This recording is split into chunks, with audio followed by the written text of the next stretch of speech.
یہ سبق آموز کہانی ایک گدھے کی ہے کہ جس کا مالک روز صبح اس کے اوپر بہت سارا نمک لادتا اور دوسرے شہر جا کر بیچتا تھا۔ دوسرے شہر تک پہنچنے کے لیے گدھے اور اس کے مالک کو ایک دریا کو پار کرنا پڑتا تھا جس کا کوئی پل نہ تھا۔ ایک دن غلطی سے گدھا دریا کے اندر گر گیا اور اس کے اوپر لدا ہوا نمک پانی میں مل گیا اور گدھے کے اوپر سے وزن کم ہو گیا۔ گدھے کو ایک ٹرک سوجا اور اس نے روزانہ یہی حرکت شروع کر دی۔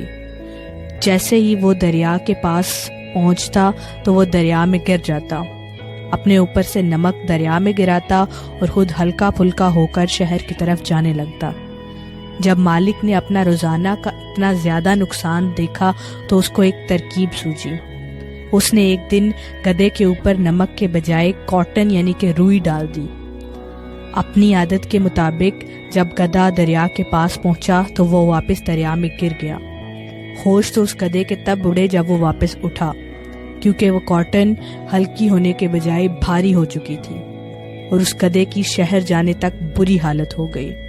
اس دن کے بعد سے دوبارہ کبھی اس گدھے نے دریا کے پاس رکنے کا نہ سوچا۔ Luck always seems to be against the men who depend on it.